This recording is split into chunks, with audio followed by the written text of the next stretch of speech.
It was strange to see an entire city empty. No cars were on the roads. People weren't on the sidewalk. It was like a ghost town, except it wasn't actually empty. Most people were either hiding in their homes or taking a well advised vacation.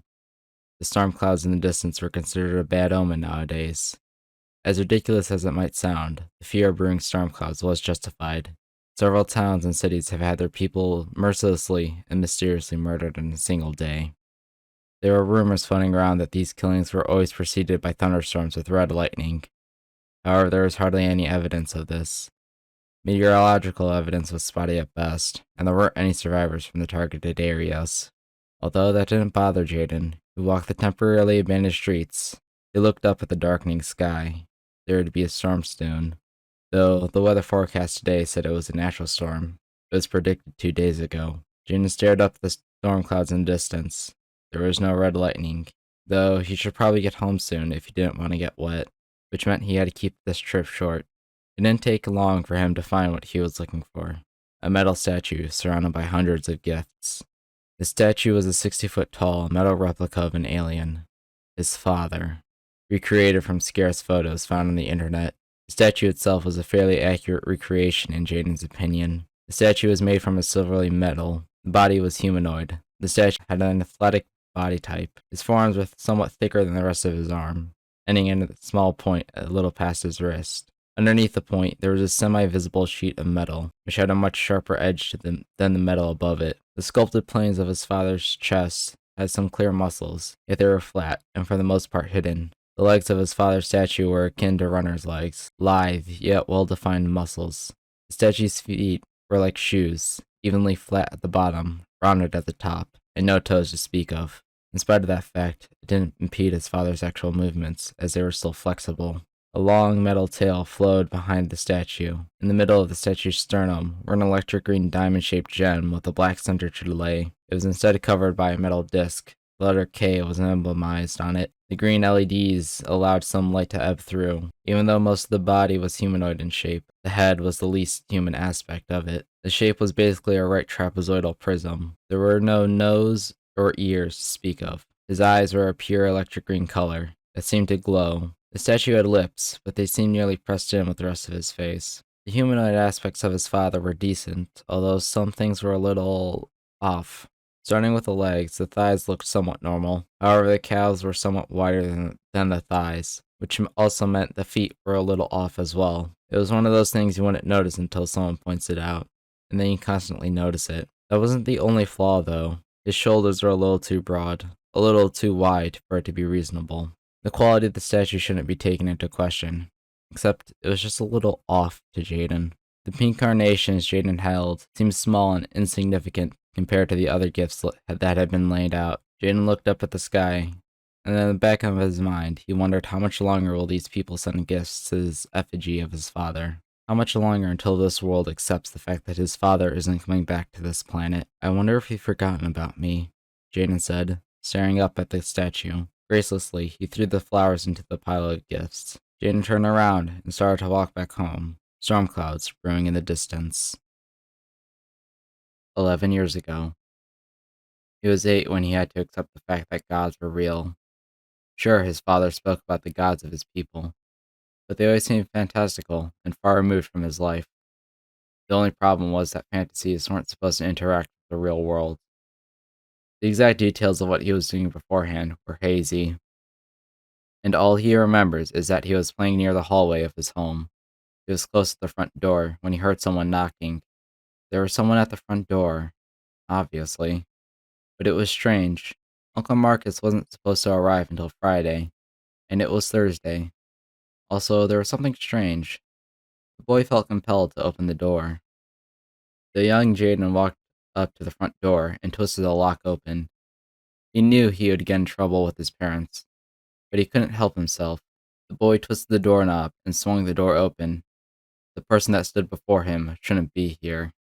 What stood before the boy was a cold, metal creature, a being that made even the highest of kings bow before it. A god. An alien god. The being that stood before the boy was massive, or maybe that was just the height difference between the two. The chaos deity had dark silver-colored metal for skin, with the dim indigo glow surrounding it. The war god's body was a mix of a bulky and athletic build. It was humanoid in shape, except for the head. It was an upside down, right trapezoidal prism. The god of plants had pure dark green eyes. It was hard to see the pupils, as they were only a shade darker than the rest of his eyes. The god had a long tail, made of the same metal as his body. The prehensile organ languidly flicked around behind the deity. The god looked down at the mortal child before him. Jaden met the god's eyes. The god looked at the boy with a cold, analytical gaze. He was studying the half-breed child that stood before him, and the boy continued to meet the god's eyes, expecting something. He wasn't even sure what he was expecting, or what he was supposed to do, or even feel right now. They both held their stare down until the boy heard loud steps coming down from the stairs. Jaden! His father called out, quickly walking down the stairs, followed by the boy's mother. What have we talked? His words died off the second he saw who was at the door. Jaden watched as his father dropped to his hands and knees. Lord Geoth, it is an honor for you to visit my home. It was a little odd to see his father's human form bow before the alien god. Geoth waved a hand lazily. Please rise, Xander. Geoth leaned forward and stared at the kneeling alien and his partner, who stood awkwardly next to Xander. It's nice to see you once more, Xander, and Lady Haley. May I enter? Xander stood up and glanced at his wife. Haley looked about as unsure as Xander. You may enter, my lord. Xander spoke cautiously. Geoth nodded and stepped inside the house. Immediately, the god looked less ethereal to Jaden, although that might have not been a perspective thing, as Geoth quickly frowned and tilted his head in thought, before zeroing on Haley, then shifting his gaze back towards Jaden. I have come to discuss something with you, Xander, Geoth said. But first, there's something I should probably do. Geoth turned towards Jaden and knelt down before the child. Jaden looked at Geoth, and the god stared back with a strange look. It was kind and compassionate, the opposite of the look he was giving Jaden earlier. There was something odd the boy didn't notice before, but now that Geoth was closer to him, Jaden noticed that the god had some similarities to his father. His father's species practically all looked the same, but there were differences between the individuals. It was hard for the boy to articulate those differences, but they were there. I will admit, this will hurt a bit. Before the boy could process the deity's words, Geoth reached under the boy's shirt and gripped the electric green gem embedded in his sternum. Then he pulled. It felt like a piece of him was being pulled out of his body as well. Jaden noticed his vision darken, his sense of smell dulled.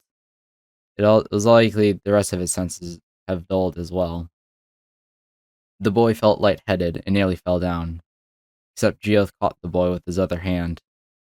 Out of the corner of his eye, Jaden could see the worried looks on his parents' faces. So, human half-breeds have functioning cores. Figures the favorite species would be malleable like this. Geoth muttered the last part more to himself than anyone else. What did you do? Xander said. There was a slight edge to his voice. Geoth stood up and met Xander's eyes. Nothing detrimental to your child, if that's what you mean. I have more knowledge of our species' mixed children than you, Xander. Geoth held up Jaden's core. Your son, for all intents and purposes, has two hearts. One is in his chest, the other I hold in my hand. His human heart is currently weak. It needs more time to mature and develop. Geoth then turned to Jaden and handed him his core. Take care of this child. You might need it one day. The alien god patted the child's head once before pushing him towards his parents with his tail. Now then, time for business, Geoth said, addressing Xander. Your old friend, King Jonathan, is taking advantage of your retirement. And so is my brother, Pygus. The half-breed king has taken control about half your planet, and that's not all. The Terrakinises have a new corrupted core user, the sister of the current king. Though the Greens also have a user of the corruption. You, Xander. Now do you see the problem we face? I do, my lord. But if what you say is true, then Jonathan's victory is all but assured. He was once one of us.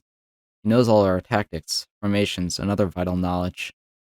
And now that his sister wields the Red's corrupted core, Well, there's nothing I can do to stop that. Xander bowed his head down in shame. I'm sorry, Lord Geoth, but the green Kayatuses have finally lost. Geoth sighed. It's closer to a sigh of disappointment than a sigh of sadness. I know that already.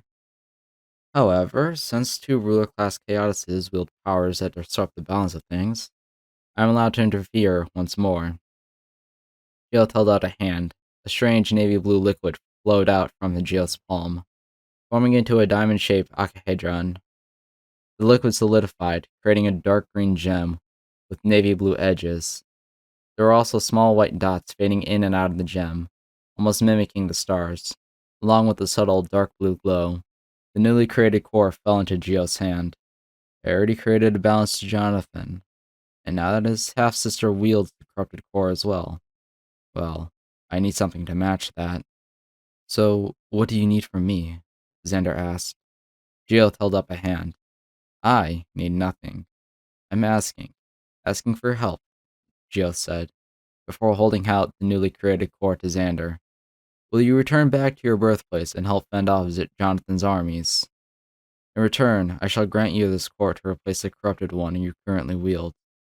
I don't know. This is way too sudden. I'm sorry, Lord, but may I have some time to think this through? Xander asked.